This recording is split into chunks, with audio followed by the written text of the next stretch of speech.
Amém. Glória a Deus. Que Deus continue nos abençoando. Eu não vou apresentar aqui de forma direta, até para não espantar, mas eu quero agradecer, a Deus pela vida dos meninos que trabalham comigo. Nós temos um ambiente muito saudável de trabalho lá no sítio, e hoje eu tenho o privilégio de tê-los aqui, compartilhando conosco deste culto, e quero agradecer a Deus pela vida de vocês. Deveria colocar vocês de pés, mas não vou fazer isso, certo? Que Deus abençoe. Bom, irmãos, deixa eu fazer uma reflexão com vocês hoje. Nós sempre vivemos e enfrentamos ambientes de adversidade. Encontrar uma oposição nunca foi nenhuma novidade para nenhum de nós. Desde que nos entendemos por gente, por pessoa, quer ainda na infância, na adolescência ou na juventude, ou depois de ter ganho a maioridade, sempre tivemos que lidar com os desafios, com as perdas, com as crises, com os problemas. Sejam eles financeiros, sejam eles emocionais, conjugais, espirituais. Independente da origem ou de onde esse problema irá nos afetar, nós recebemos uma instrução bíblica de que enquanto estivermos neste mundo, precisaríamos de ânimo, porque neste mundo enfrentaríamos tentações, aflições e problemas. Se já fomos alertados que enfrentaríamos os problemas, precisamos também ficar atentos, porque a Bíblia aqui nos expôs a realidade dos problemas, também irá nos nortear para que caminho devemos andar para encontrarmos as soluções. Às vezes, as soluções ou a solução está mais perto de nós do que imaginamos, mas muitas vezes o medo neutraliza a nossa capacidade de enxergar. E às vezes nos sentimos perdidos, abandonados. Mas o que eu quero mostrar para mim também e para vocês hoje é como Deus nos sinaliza de que maneira nós precisamos enfrentar os nossos problemas. Porque independente do que seja, eles precisam ser enfrentados, eles precisam ser vencidos. Por pior que seja o que você fez, o que você está sofrendo, você precisa entender que há solução para isso. Talvez ela não seja tão simples de ser encontrada como você gostaria. Talvez você precisou de muito menos tempo para criar o problema do que vai precisar para conseguir consertá-lo. Se nós tivéssemos dimensão que um erro de alguns minutos ou segundos pode levar diversos meses ou anos para serem restabelecidos ou consertados, nós não teríamos feito. Mas é importante nós olharmos e vermos como Deus vai sinalizar do que Ele é capaz de fazer. E se tivermos consciência disso e usarmos as ferramentas certas, eu já perguntei isso aqui, mas vou de novo. Quem aqui já apertou um parafuso com uma faca? Levante a mão, por gentileza. Por que você fez isso? Será que você não sabia que para apertar um parafuso a faca não é adequada? Mas por que é que você usou a faca? Porque na hora você não tinha a chave. E por você não ter a ferramenta certa, você acabou utilizando aquilo que você tinha à mão, que talvez, certo, não foi feito com tanta precisão, precisou de mais esforço, danificou a cabeça do parafuso, mas é o que você tinha para resolver seu problema. Pessoas que utilizam ferramentas inadequadas, pessoas que utilizam seu relacionamento para com Deus, para com a sua fé, de forma inadequada, pode até alcançar algum tipo de resultado, mas às vezes com um nível de demora muito grande, com um nível de esforço muito grande. Então vamos olhar o que Deus nos sinaliza, e eu pediria que você abrisse aí a Bíblia e colocasse aqui no telão para mim, Êxodo, capítulo 14, verso de número 21. Êxodo 14, 21. Isso. Olha o que diz o texto. Então, Moisés estendeu a sua mão sobre o mar, e o Senhor fez retirar o mar por um vento forte, ou por um forte vento oriental, toda aquela noite, e o mar tornou-se em seco, e as águas foram partidas. Feche seus olhos. Senhor nosso Deus e Pai, continua falando conosco. Usa-me como um canal de bênção nesta hora, pelo poder do nome de Jesus, em nome de Jesus, amém, glória a Deus. Deixa eu falar com vocês, e porque hoje quero mostrar a vocês, ambientes que estavam fortemente fechados, situações que aparentemente não tinham saída, e como Deus criou uma maneira de fazer com que a solução chegasse até aquele ambiente. Provavelmente nós estamos lidando, nesse texto, com um dos maiores medos daquele povo. Quando nós olhamos aqui, o povo de Israel certamente tinha um grande problema com inundação, com uma quantidade excessiva de água. Apesar de já ter centenas de anos que o dilúvio havia acontecido, uma única família acabou originando o povo que agora está preso no Egito. Provavelmente a tradição oral fez com que, de família em família, de geração em geração, a notícia de que o povo havia sido destruído numa inundação, num dilúvio, morrido por afogamento. E agora, centenas de anos depois, aquilo que matou seus ancestrais está agora diante do povo de Israel, saindo do cativeiro egípcio, e a proposta é que a travessia seja feita sobre o mar. Se você conhece um pouquinho mais sobre isso, provavelmente você sabe que por onde o povo de Israel provavelmente passou,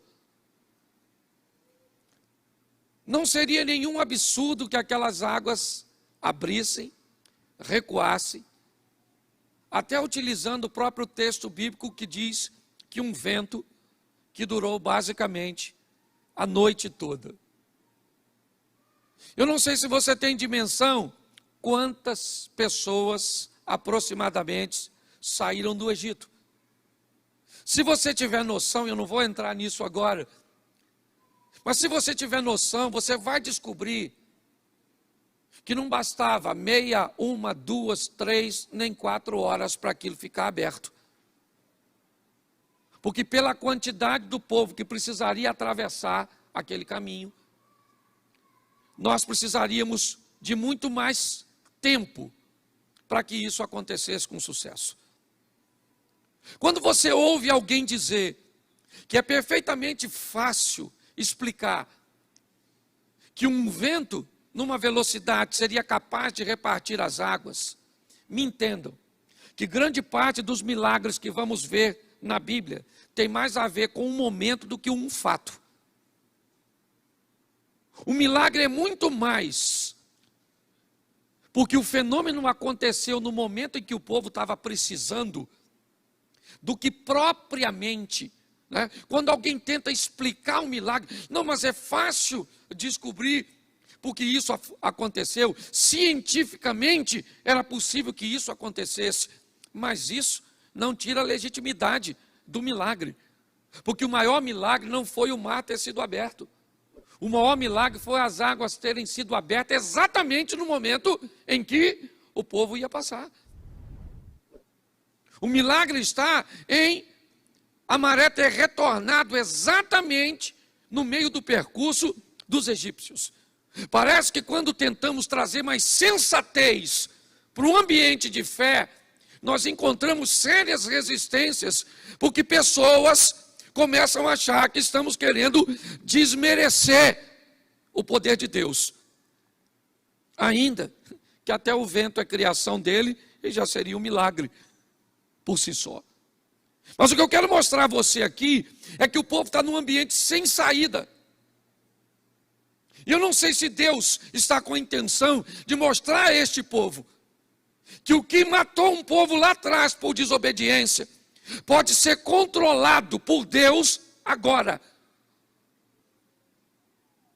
Que Deus agora tem o poder de reter as águas, de proteger este povo, de começar a caminhada de fé agora, da saída do Egito, mostrando a este povo o quão grande ele é e que tipo de obstáculo ele é capaz de vencer para proteger um dos seus. É muito importante hoje, porque quando nós enfrentamos um problema, e principalmente para essa geração tão volátil,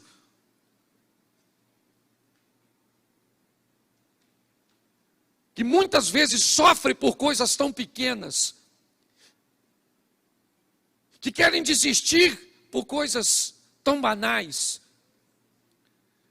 Se nós entendemos que o Deus que nós servimos pode abrir um mar, pode fazer um milagre para proteger e salvar um dos seus, com certeza nós vamos levar uma vida um pouco mais tranquila. Pelo menos no que diz respeito à segurança de um Deus que vai agir. Muitas pessoas hoje querem desistir de seus relacionamentos, querem desistir de sua vida profissional, querem desistir da sua caminhada de fé. Mas por quê? Não, pastor, eu estou debaixo de uma pressão tão grande. Será que você não consegue ver que o Deus que você serve abriu um mar para libertar seu povo, para agir em favor de seu povo, e um Deus que fez tudo isso não pode agir em nosso favor?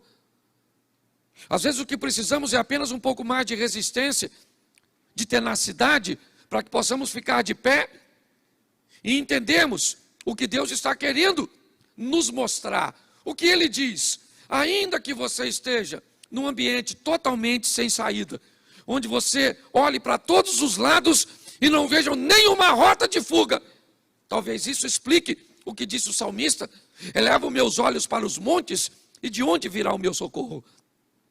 O meu socorro vem do Senhor, que fez os céus e a terra. Me parece que o salmista está dizendo: o monte ainda é um local muito baixo para olhar.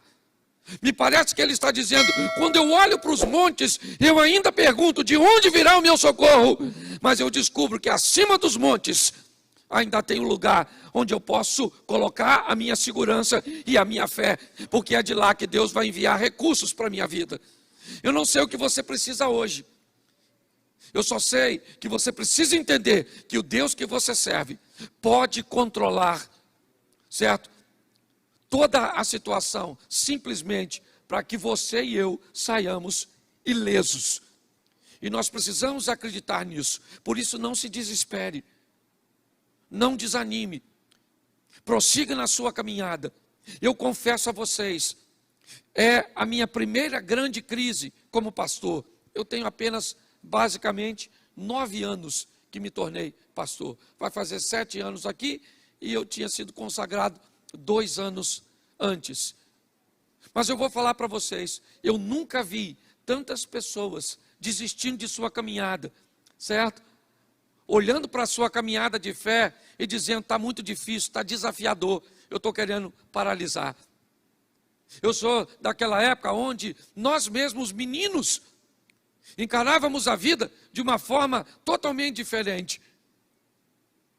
Quem aqui já cortou o pé com um caco de vidro e tem menos de 10 anos? Deixa eu estender mais um pouquinho, porque tem pouca gente. Tem menos de 15 anos e cortou o pé no caco de vidro? Levante a mão.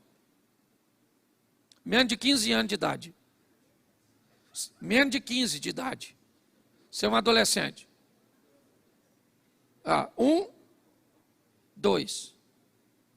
Quem aqui tem menos de 20 e furou o pé com prego? Levante a mão. Menos de 20. É só para você ver que a nossa geração... Quem aqui tem mais de 30 e furou o pé com prego já na vida? Levanta a mão. Arrebentou a barada. Show de bola. Quem aqui tem mais de 30 e cortou a cabeça no arame farpado porque ia passar de baixo? Levanta a mão. Quem aqui tem mais de 40 e já teve frieira e bicho de pé? Levanta a mão. Louvado seja o Eterno. Pastor, o que você está falando? Eu estou falando que nós temos gerações diferentes. Entendeu? Até as músicas sertanejas eram diferentes. Na minha época, o camarada, quando ele era traído, o máximo que ele fazia era dormir na praça. Hoje o cara mata a mulher, mata os vizinhos, mata tudo. O que é isso? Uma geração que não sabe resolver problemas. Uma geração frágil. O texto está me dizendo uma coisa: que ambiente? Esquece o mar por um momento. Pense num ambiente onde não tem rota de fuga, onde não tem como fugir. Certo? O faraó mandou o seu exército vir atrás de Israel. Não tem como fazer nenhum tipo de manobra com a quantidade de gente que Moisés está liderando. E naquele momento, isso é que é incrível, naquele momento, 1 Tessalonicenses capítulo 5, né? Nós olhamos um texto muito extraordinário. Orai sem, e agora no Velho Testamento, o Moisés, um homem de oração, vai dobrar seu joelho, porque o faraó está vindo, e Deus pergunta a Moisés: por que tu está orando? Agora não é hora de orar, agora é hora de agir. Estende a tua mão e coloca a vara. Faz a sua parte que eu faço a minha, e todos vão ver o sobrenatural vir na sua direção. Está na hora de fazermos para a vida o que nunca fizemos, para recebermos da vida o que nunca recebemos. O nosso Deus é um Deus que abre caminho onde o caminho não precisa dificultar. Eu já brinquei aqui com a música, né? Aliás, eu nem sei quem compôs, qualquer hora posso encontrar, porque isso vai para a internet. Mas porque tem gente que até na canção dificulta o jogo. Quem aqui já ouviu uma canção que diz que Deus abre porta onde não tem parede? Aí eu me perguntei quando eu estava cantando: para quê uma porta num lugar que não tem parede? Você quer porta onde não tem parede? Sim ou não? Porque não precisa. Você consegue me entender a mente de algumas pessoas? O que eu quero mostrar para você hoje é que a situação pode estar fechada e sem saída, mas se Deus estiver com você, o mar vai ter que se abrir, o deserto vai ter que te fazer prosperar, as coisas vão acontecer, porque tudo responde a Deus, e Ele é o Todo-Poderoso, amém? Então é importante entendermos isso. O primeiro milagre que o povo vai viver, me parece que é um ambiente de cura. Vamos sair, e de que forma? Já tinha as 10 pragas do Egito, que tinham sido sensacionais para o povo de Israel. Mas atravessar algo e superar algo que tinha vencido aquela geração lá, sobrado apenas Noé e sua família, para o povo, era um grande desafio. E Deus está mostrando: o que destruiu seus ancestrais não destrói você. O que você tem? Você tem uma herança hereditária de um câncer? É isso? Você tem uma herança hereditária de uma hemodiálise? Me ajude aí na doença. Falhou a mente. Não, quem faz hemodiálise. Mas agora faltou o nome, tá bom, é isso aí mesmo. Porque tem hora que dá um branco aqui, certo? Mas preste atenção, o que tem? Pastor, na minha casa todo mundo divorciou. Está na hora de quebrar isso não é para você. Na minha casa, todo mundo, ninguém prosperou. Está na hora de quebrar isso. Não é porque venceu lá atrás que vai vencer você. Nós precisamos tomar uma postura, um posicionamento. E descobrimos que o Deus cujo qual nós andamos, Ele abre e cria circunstâncias onde elas não existem para nos livrar. Posso ouvir um amém? Coloca para mim Josué capítulo 6, verso 1. Eu quero te mostrar uma segunda situação. Se em Êxodo Deus resolve coisas grandes, olha só. Ora, Jericó cerrou-se, estava cerrada por causa dos filhos de... Nenhum saía nem... Preste atenção. A cidade de Jericó está fechada. Porque o povo que atravessou o mar e viveu um milagre, vem vivendo uma vida de milagres, uma vida de lutas. Você pensa que foi só a opressão do Egito? Não, ela acabou, mas estava o mar. Eles venceram o mar, agora vem os obstáculos. É a sede, é a fome. Você pensa que isso é o maior problema? Tem Og e Seom. Israel vem caminhando, é verdade? Sim. Imagine na vida do povo de Deus. Acaba de vencer um obstáculo e aparece outro. É vencer uma crise e aparece outra. E o povo vai vencendo, superando, crescendo. E agora, o povo se depara com uma cidade fechada. Fechada como o mar estava. É verdade. Mas quando nós olhamos para esse ambiente, que mensagens nós podemos tirar hoje sobre Jericó? Basicamente duas. É o que eu quero esclarecer com vocês aqui. Primeiro, a insatisfação de alguém que está dentro. Raabe, a prostituta. Quando eu olho para Jericó, o que eu vejo? Eu vejo que além dos muros que vão cair, além da cidade que vai ser destruída, nós vamos ver o coração de uma mulher que resolve se posicionar. Me parece que se com o mar nós descobrimos que Deus pode fazer coisas grandes, com Jericó nós descobrimos que para que coisas grandes aconteçam, nós precisamos nos posicionar. Quando eu olho para Jericó, eu vejo, a cidade se fecha. Israel não tem material bélico para derrubar os muros. Eles não têm armas. Não. Eles não têm condições de entrar naquela cidade. Ela se fecha. Mas Deus diz a Josué: nós vamos destruir essa cidade. Eu derrubo os muros e você entra com o exército e destrói tudo. Deus está nos dando uma direção para aqueles que querem resolver seus problemas. Entender que muitas vezes, para que eles sejam resolvidos, eu preciso sair de cima do muro. Eu preciso tomar uma posição para salvar meu casamento, para salvar minha vida financeira, para dar sentido à minha vida.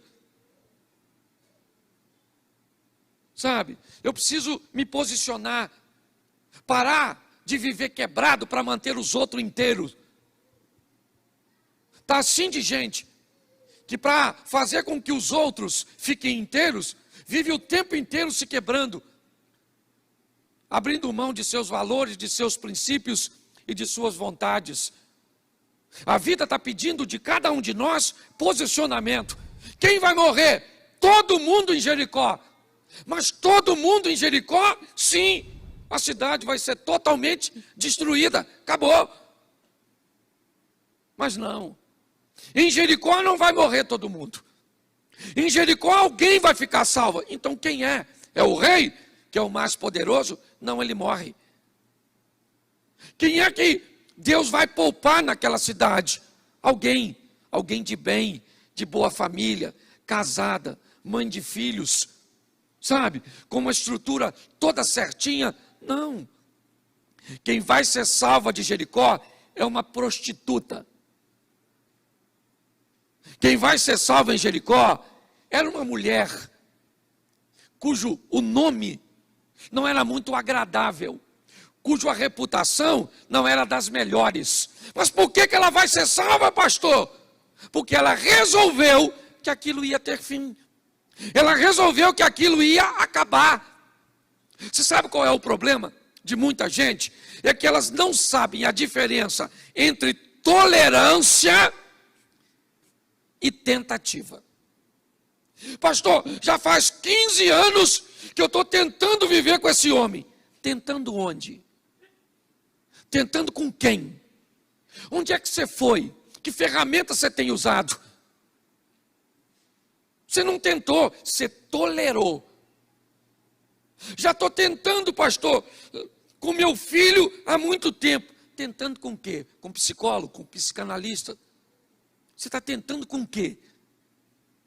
Qual é as ferramentas que você está usando para resolver? As pessoas chamam de tentativa, na verdade é tolerância. Eu estou tolerando há 10 anos, então tolera mais 10. Não desiste não, que em tolerância você se tornou especialista. Mas está na hora de você parar de tolerar e começar a tentar fazer alguma coisa para que a sua vida saia de onde está e vá para onde você deseja que ela esteja. Nós temos que parar de brincar com a vida, gente, porque a vida é uma só, está acabando. Gente, não precisa se cumprir mais nada.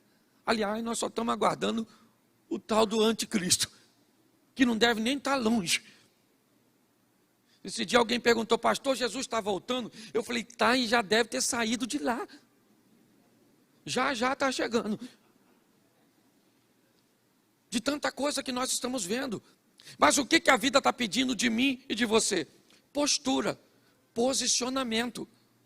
É isso que nós estamos vendo aqui, certo? O que Jericó me informa? Estava tudo fechado. E se você pensa que o maior problema é nos portões da cidade, não é. É a sentença que está sobre todos os que moram dentro dela. Olha bem, isso é que é mais importante. O que caiu de mais poderoso não foi o muro, foi o coração de algumas pessoas que moravam lá dentro. Foi isso. Mudar um coração, mudar uma mente, mudar um pensamento, é muito mais difícil do que derrubar uma casa, do que derrubar um muro.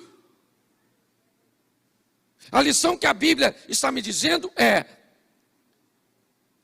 se a sua mente mudar, se você resolver sair de cima do muro para se posicionar em favor da sua vida, dos princípios e valores de Deus, você vai ver o que Deus é capaz de fazer na sua vida.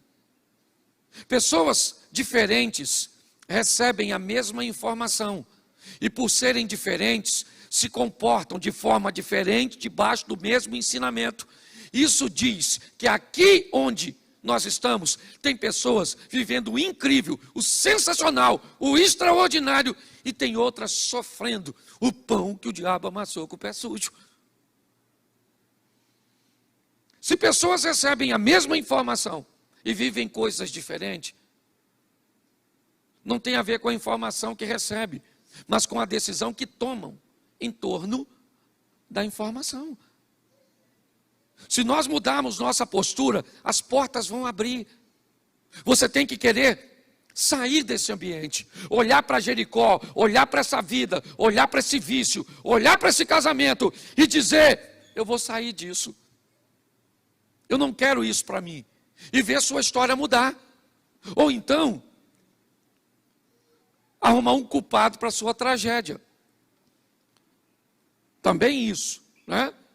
Lamber suas feridas, autocomiseração, ter piedade de você mesmo, sabe? Olhar para as suas feridas e achar que em sua saliva tem alguma substância terapêutica. Nós precisamos, irmãos, entender que o nosso Deus é grande a ponto de abrir um mar, mas que para que coisas aconteçam na nossa vida, nós precisamos nos posicionar e sair de cima do muro. Amém? Deixa eu te dar, são só mais 2 textos, é rapidinho. Atos 12, 5. Pedro, pois, era guardado na prisão, mas a igreja fazia contínua oração por ele a Deus. Tiago acaba de ser morto por Herodes. E Herodes faz uma avaliação, é um político. Na avaliação de Herodes, ter mandado matar Tiago foi um sucesso. Então ele manda prender a Pedro, com o propósito de dar a Pedro o mesmo fim que deu a Tiago. Pedro está preso, não tem como fugir. Diversos sentinelas estão guardando, ele está algemado, não tem como sair.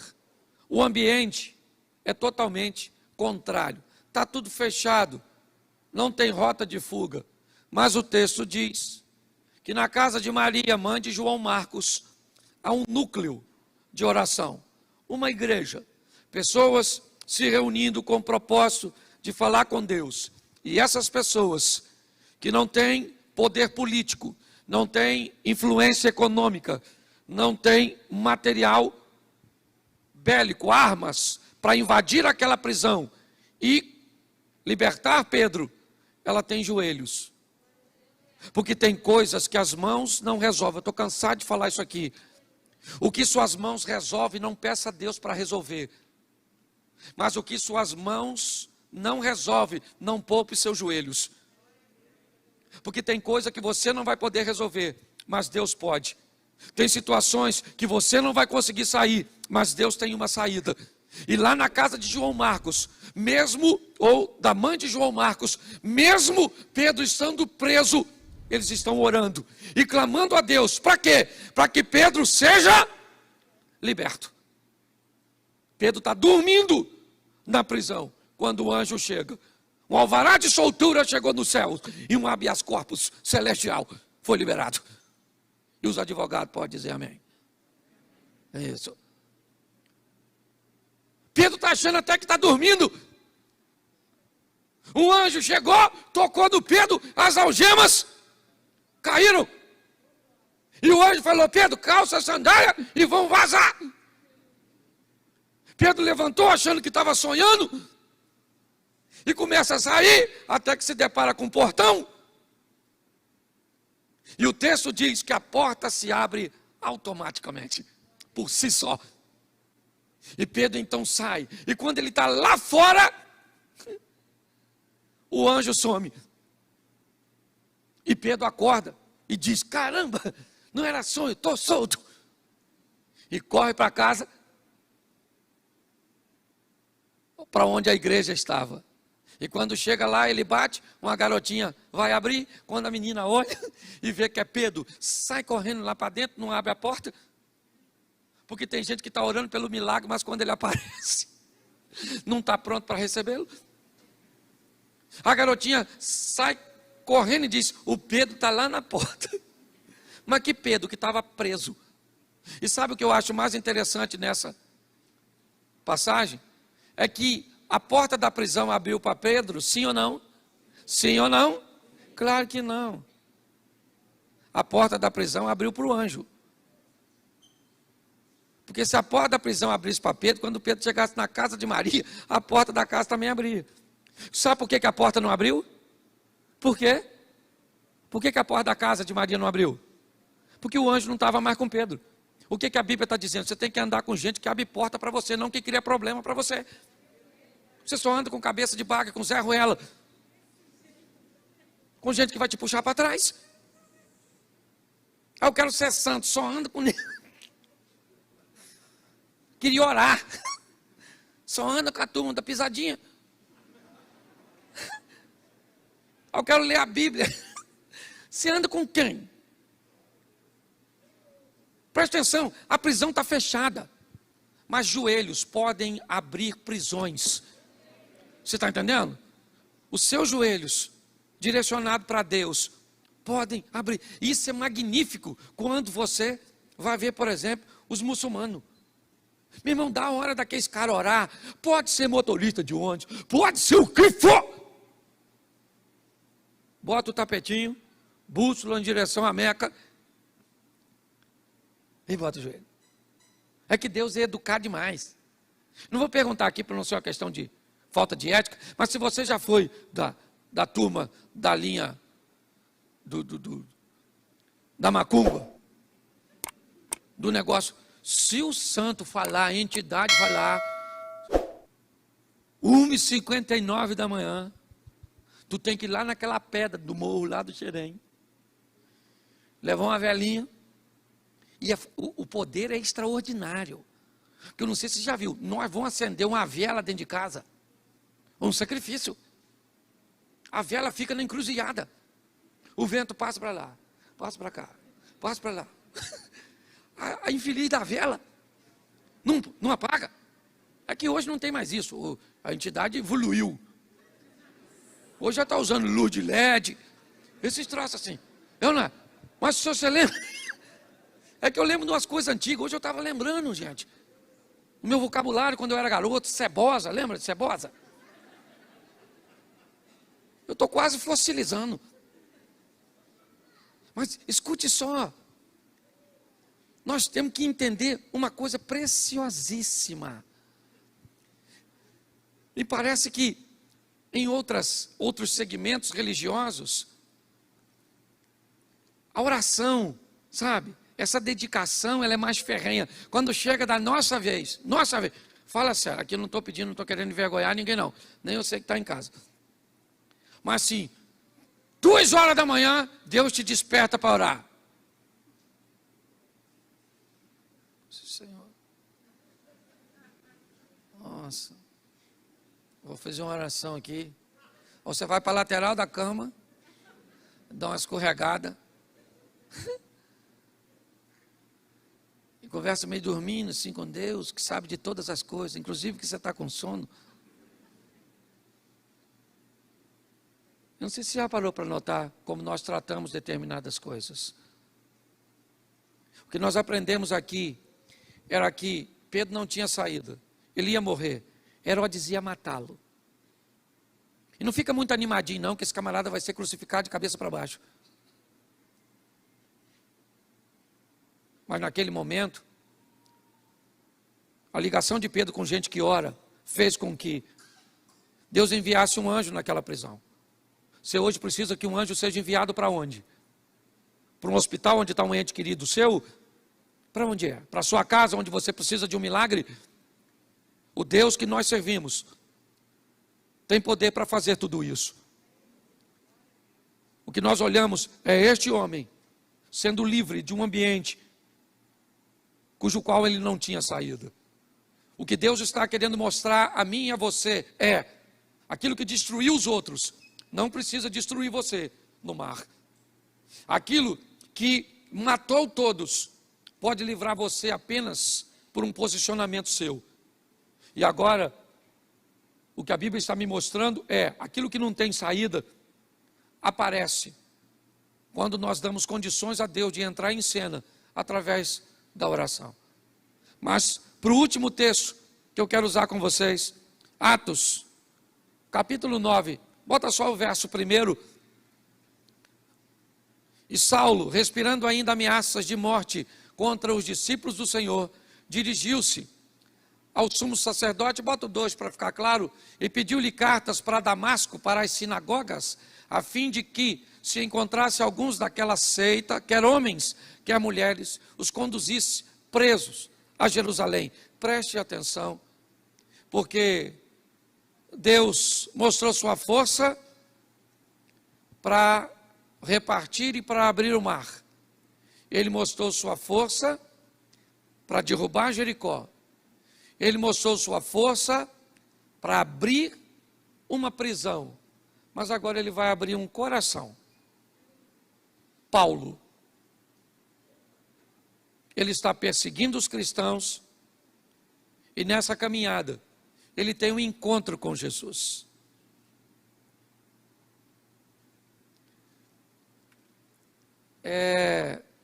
Por incrível que pareça, eu não sei se você tem acesso a essas informações, mas Jesus tem aparecido para algumas pessoas no Oriente Médio. Pastor, Jesus? Sim. Pastor, isso é heresia. Por que se ele apareceu para Paulo? Por que se ele não pode, se ele apareceu para Paulo, não pode aparecer para outras pessoas? Às vezes nós ficamos reduzidos ao nosso mundinho, com nível de informações extremamente precário. Há um tempo atrás, um camarada, confesso que eu nem respeito ele tanto assim, por sua postura e posicionamentos, mas ele me disse uma frase sobre nós cristãos, que me deixou em alerta. Ele diz: vocês cristãos leem muito sobre o pouco e falam muito sobre o pouco que leem. E na verdade, ele acabou dizendo uma grande realidade. Se nós ampliássemos nossa mentalidade, as coisas ficariam mais fáceis, até para explicarmos aos outros aquilo que cremos. Quando olhamos aqui, eu vejo Paulo se dirigindo a Damasco, e o texto diz que ele tem um encontro com Jesus. Saulo, Saulo, por que você me persegue? Paulo diz: mas quem é o Senhor? Ele disse: eu sou Jesus, a quem você me persegue, ou a quem você persegue. Nós vemos agora um Deus que entra para abrir corações. Eu falo muito para casais, e o sucesso de um casamento ou de relacionamentos interpessoais está apenas em mudar 50%. Você não precisa mudar 100%, porque se você mudar 100%, você deixa de ser você. Se você mudar 50% e a parte de um todo é 100%, só que ela é composta de um outro indivíduo que também vai mudar 50%. E quando ele muda 50% e eu mudo 50%, automaticamente alcançamos os 100%. Quando eu vejo para Paulo aqui, o coração deste homem, aquilo que ele fazia, a morte de Estevão, ele não participou diretamente, mas segurava a capa de quem estava matando Estevão. E no caminho de Damasco ele tem um encontro com Jesus. E Jesus faz no coração de Paulo uma abertura extraordinária. Muda a mentalidade daquele homem. Eu estava conversando hoje nos gabinetes que fiz. Arrependimento não tem nada a ver com choro.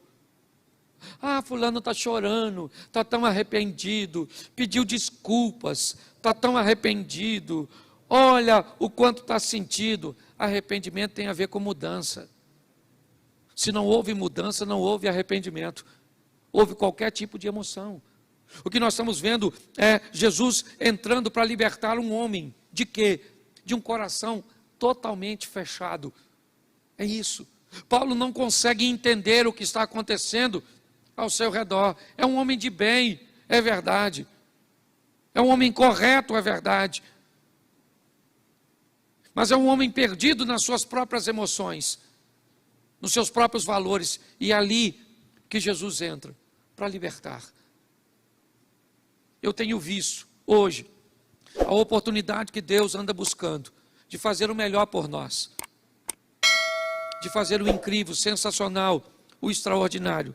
O que Ele precise? Primeiro, que eu descubra que Ele é um Deus que faz coisas grandes. Segundo, que eu resolva sair de cima do muro para me posicionar. Terceiro, que eu descubra o valor dos meus joelhos e da oração.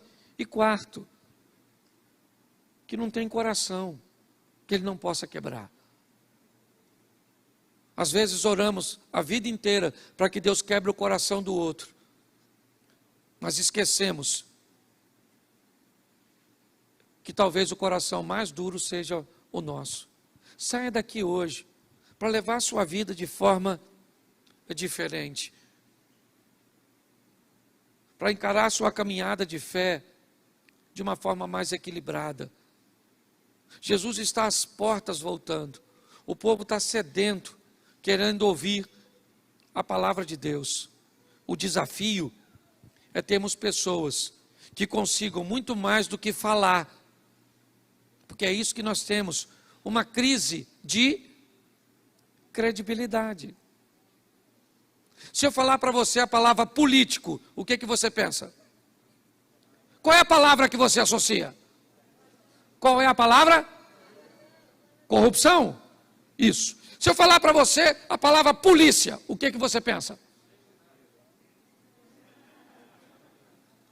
Se eu falar para você a palavra profissional liberal, pedreiro, eletricista,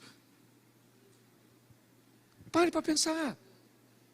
Hoje nós estamos envoltos numa nuvem de ausência de credibilidade. É isso que estamos sofrendo.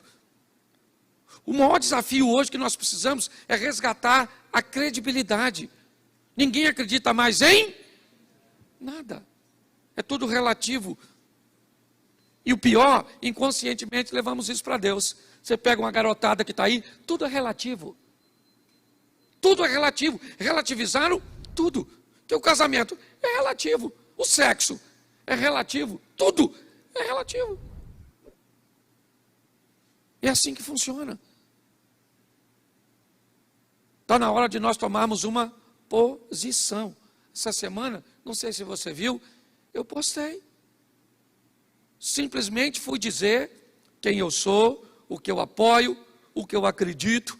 E, eu não sei se você viu, a quantidade de pessoas que entraram na minha rede social e disseram assim: pastor, tchau, estou indo embora, deixando de seguir. Você acha que as pessoas me seguiam? Não, elas se seguiam em mim. A partir do momento que eu falei o que elas não queriam ouvir, elas foram embora. E louvado seja o Eterno. Nós precisamos nos posicionar, porque o negócio está ficando feio. Você está dando uma olhada lá para os Estados Unidos, não gosto de falar de política, dessas coisas, mas eu preciso terminar falando disso. Jesus está, e diga para quem está do seu lado: você é bom demais para ir para o inferno.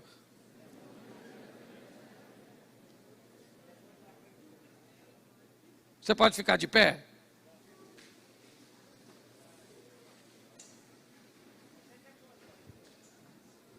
Você fecha seus olhos, pode fechar que ninguém vai pegar nada seu. Rio de Janeiro está perigoso, mas nem tanto. Fecha seus olhos. Me ajude aqui alguém no teclado? Fecha seus olhos.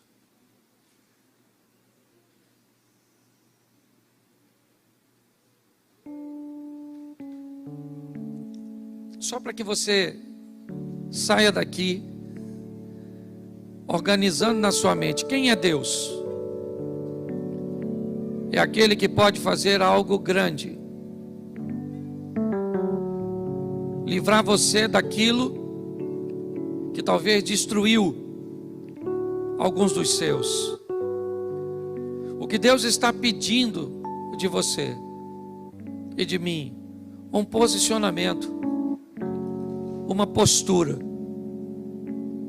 O que Deus está dizendo para nós: faça o que você puder com suas mãos,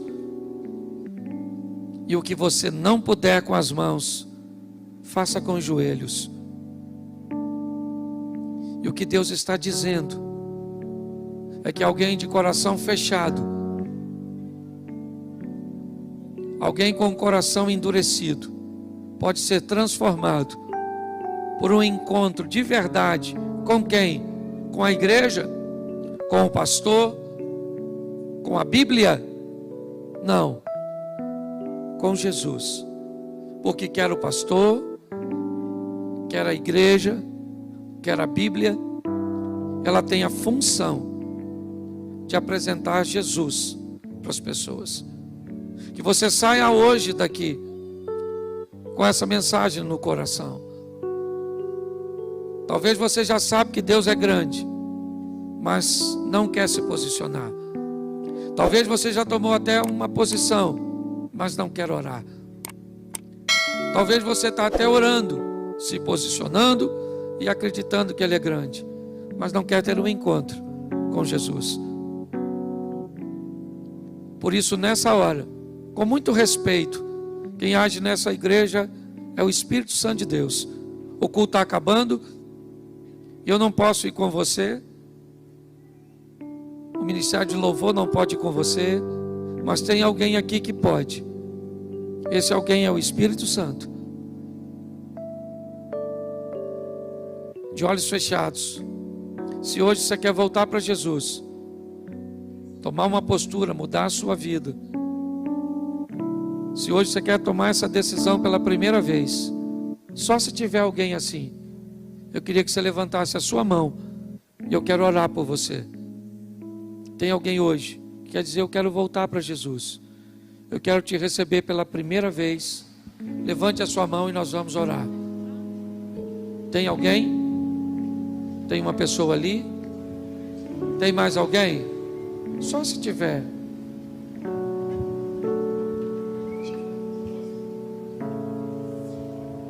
Eu não vou insistir, eu não gosto de constranger. Tem mais alguém aqui? Tem mais duas pessoas aqui. Deixa eu fazer o seguinte, deixa eu chamar você aqui à frente, que eu quero orar por você. Sai do seu lugar e vem para cá. Isso, nós temos uma família aqui. Glória a Deus. Isso. Temos um rapaz aqui. Deixa eu só sinalizar vocês antes de orar. Eu tenho ali naquele cantinho aquela moça ali de máscara. Nós temos uma sala ali para te receber, só para ela anotar seu nome e a gente manter um contato com vocês. É bem rapidinho, e assim que terminar eu vou dar um pulinho lá para dar um abraço em vocês. Estenda suas mãos para cá, igreja.